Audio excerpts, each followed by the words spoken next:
How's it going, everyone? My name's Rowan, and obviously I don't drive, but today I'll be showing you how to film from a moving car to get some interesting angles using the most powerful suction cup I've come across so far, the Woods 6-inch diameter Powr-Grip.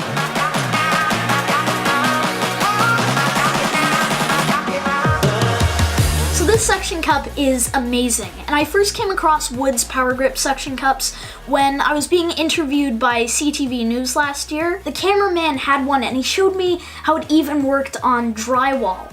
And that's pretty cool because most suction cups can only work on really smooth surfaces like glass, but these are so powerful that they can stick to all sorts of surfaces that regular suction cups wouldn't be able to. So this isn't a sponsored video, but these suction cups are amazing. And I went with the 6 inches in diameter ones because they can support 70 pounds, which is more than enough for any of the equipment that I can put on it. The first test I did with it before using it on a car was I put my Canon T5i on it with a friction arm and a ball head and then sticking it to drywall.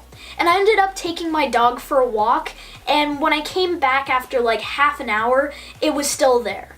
And I needed to test it before I used it on a car because it would really suck to lose a camera.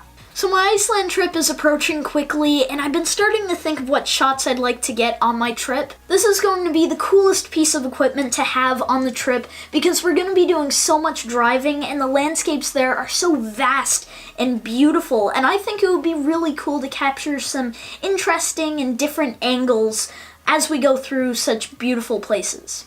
So the difference between this and most other suction cups is that this is a vacuum suction cup. And the way it works is you have this valve so that you can pump air out of the suction cup, which creates a vacuum seal. And the valve doesn't allow air back in, which creates a really strong suction grip to whatever it's attached to. And the way you can tell that it's stuck in properly is that you can't see this red line on the pump. And the way that you release the vacuum seal is by just placing your fingers under the suction cup here, and it pops off just like that. This suction cup has a 1/4-inch hole that works with almost all friction arms, and the advantage of using friction arms is that it allows for even more flexibility in your shot so that you can get the right angle. And you can even use larger friction arms like this for even more versatility. I use my GoPro on the car for shots of the car moving quickly because it's light and it's not the end of the world if it gets damaged, but I do use the underwater housing on it for extra protection. And for slower speeds, I have used the Canon T5i on the suction cups and it's worked perfectly.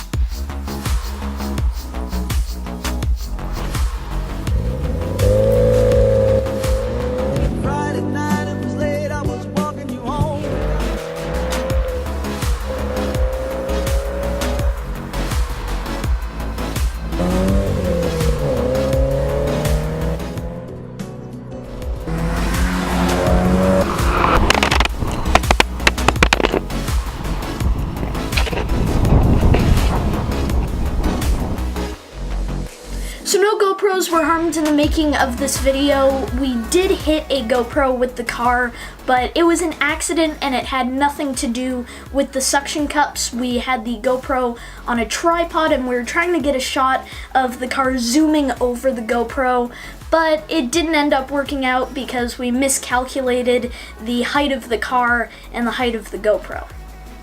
So the Woods Powr-Grip is amazing, and I strongly recommend getting one of these if you're interested at all in filming from a car, and they're very versatile pieces of equipment.